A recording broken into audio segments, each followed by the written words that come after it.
राधे राधे दोस्तों, कैसे हैं आप सभी। आशा करती हूँ आप सभी बहुत अच्छे हैं और अपना ख्याल रख रही हैं। राधा रानी अपनी कृपा आप सब पर बनाए रखे। दोस्तों, आज हम बात करेंगे कामदा एकादशी की। कामदा एकादशी का व्रत कब रखा जाएगा? 8 या 9 अप्रैल को। इस दिन पूजा का शुभ मुहूर्त क्या होगा, पूजा की विधि क्या होगी और इस दिन कुछ चमत्कारी उपाय हैं जो पंडित प्रदीप मिश्रा जी द्वारा बताए हुए हैं और वो 100% कारगर हैं। तो करना कैसे है, उपायों का कैसे पालन करना है, किन नियमों का पालन करना है, ये सारा कुछ पंडित प्रदीप मिश्रा जी द्वारा बताया हुआ है और मैं आप लोगों को बताऊंगी और आपको उसी तरह से उसका पालन करना है। तो आपको अपने जो मनोकामना की सिद्धि है वो बहुत जल्दी हो जाएगी। तो चलिए वीडियो शुरू कर लेते हैं और संपूर्ण जानकारी आप लोगों को दे देती हूँ। लेकिन उससे पहले अगर अभी तक आपने मेरे चैनल को सब्सक्राइब नहीं किया है तो चैनल को सब्सक्राइब कर लीजिएगा और बेल आइकन को दबाना बिल्कुल ना भूलिएगा। जानकारी अच्छी लगे तो वीडियो को लाइक शेयर ज़रूर कीजिएगा। तो चलिए वीडियो शुरू कर लेते हैं।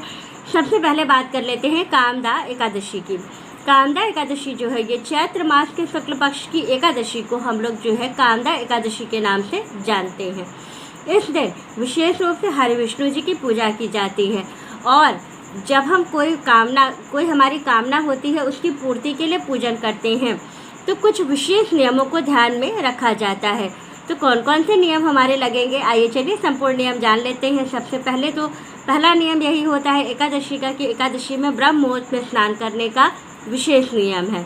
इस दिन किसी पवित्र नदी या सरोवर पर स्नान का भी नियम होता है, लेकिन अगर आप नहीं जा सकते हैं तो एकादशी के दिन आप क्या करिएगा, नहाने के जल में थोड़ी सी काली तिल डाल करके स्नान कर लीजिए। तो आपको वही पुण्य फल प्राप्त हो जाएगा जो आप किसी नदी या सरोवर पर जा कर के स्नान करेंगे। तो घर बैठे आप इस तरह से स्नान कर सकते हैं। ब्रह्म मुहूर्त का समय क्या होगा, तो 4:59 से लेकर के 5:13 तक इस बीच में आपको स्नान कर लेना है। स्नान करने के बाद फिर आपको सूर्यदेव को जल अर्पित करना है और फिर हरि विष्णु जी की पंचोपचार से पूजा करनी है। हरि विष्णु जी को क्या चीज़ें चढ़ानी है अपनी मनोकामना सिद्धि के लिए। तो सबसे पहले हम लोग हरि विष्णु जी की पूजा की बात करेंगे। तो हरि विष्णु जी की जो पूजा आपको करनी है उसमें सबसे महत्वपूर्ण चीज़ है कि पंचामृत से स्नान। अगर आप हरि विष्णु जी को प्रत्येक एकादशी पर पंचामृत से स्नान कराते हैं, पंचामृत किस चीज़ का होना चाहिए, 5 चीज़ों से बना हुआ, कच्चा दूध, घी, शहद, चीनी, दूध, दही, ये 5 चीज़ों को मिला करके आपको एक मिश्रण तैयार करना है। ये बन जाएगा आपका पंचामृत, जिससे आपको हरि विष्णु जी और लड्डू गोपाल जी को स्नान कराना है। ये आपका पंचामृत हो गया। अब आपने इसके बाद आपको क्या करना है, शुद्ध जल से, अगर गंगा जल है तो मिला लीजिए, नहीं तो शुद्ध जल से स्नान कराना है। जिस दिन एकादशी तिथि हो उस दिन हरि विष्णु जी को पीले रंग का वस्त्र पहनाना चाहिए। तो आप पीले रंग का वस्त्र पहना दीजिए उनको। तुलसी जरूर अर्पित करनी चाहिए। तो तुलसी को ऐसे ही नहीं, आपको एकादशी के दिन जो है तुलसी दल में समर्पित की जाती है। तो दल का मतलब कि बंच में होनी चाहिए तुलसी। तो आपको बंच में तुलसी लेनी है और हरि विष्णु जी के चरणों में अपनी मनोकामना कहते हुए आपको अर्पित करना है। अब यहाँ पर आपको ये सारी चीज़ें करने के बाद फिर आपको इस दिन पीले रंग का माला या पीले रंग का एक फूल ही अगर आपको मिल जाए तो आप हरि विष्णु जी को ज़रूर समर्पित करें, क्योंकि पीला रंग जो है वो हरि विष्णु जी को अति प्रिय है।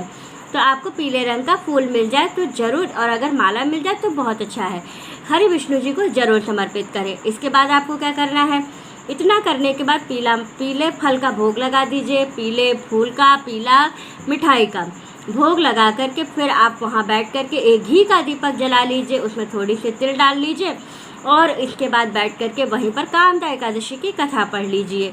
फिर कपूर से हरि विष्णु जी की आरती उतार लीजिए। अब बारी आती है उपाय करने की।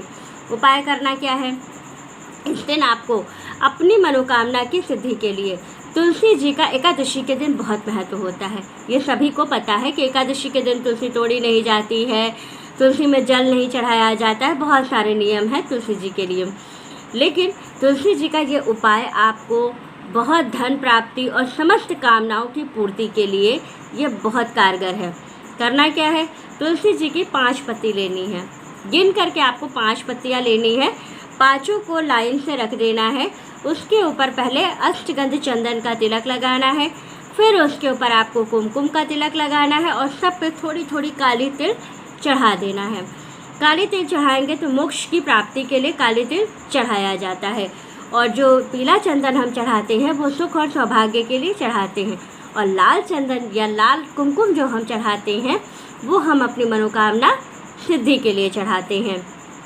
तो इतनी सारी चीज़ें हमने चढ़ा दिया। हरि विष्णु जी से हाथ जोड़ करके अपनी प्रार्थना करेंगे तो बहुत जल्दी बाबा आपकी प्रार्थना सुनेंगे और बहुत जल्दी आपकी कामनाएं सिद्ध होंगी। इसके साथ साथ एक उपाय आपको और करना है। एक तुलसी की पत्ती लेना है, मात्र एक तुलसी की पत्ती लेना है। उसको क्या करना है, पूरा शहद में डिप करना है, शहद से निकालना है और उसको क्या करना है, हरि विष्णु जी के मस्तक पर यहाँ उसको लगा देना है। अगर आप हरि विष्णु जी के मस्तक पर एक जो है तुलसी यहाँ चिपकाते हैं तो ये जान लीजिए कि 1000 अश्वमेघ यज्ञ करने के बराबर आपको फल प्राप्त होता है। तो 1000 अश्वमेघ यज्ञ नहीं कर सकते हैं तो एक तुलसी तो चढ़ा ही सकते हैं। तो आपको करना क्या है, तुलसी आपको शहद में डिप करनी है और हरि विष्णु जी के माथे पर अपनी मनोकामना बोलते हुए चढ़ाना है।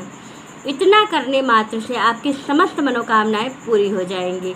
और साथ ही आपको एक काम और करना है, इस दिन शिव जी के मंदिर जाना है, 5 घी के दीपक घर से बना के लेकर के जाना है, 1 लोटा जल लेकर के जाना है। पहले जल समर्पित करना है और 5 घी के दीपक में थोड़ी सी काली तिल डाल करके सभी में लेके जाना है। दीपक को वहाँ जलाना है। 4 दीपक छोड़ देंगे, 1 दीपक हम वापस अपने घर ले आएंगे और ला करके उसको तुलसी जी के क्यारे के पास लगा देंगे। ऐसा करने से हमारे घर में धन की आवक और बरकत बढ़ेगी और साथ ही हमारे घर में नेगेटिविटी कभी नहीं आएगी। तो इन चीज़ों का विशेष रूप से आप लोग ध्यान रखें। और वीडियो अच्छी लगे, जानकारी अच्छी लगे तो वीडियो को लाइक शेयर सब्सक्राइब ज़रूर करें। राधे राधे दोस्तों।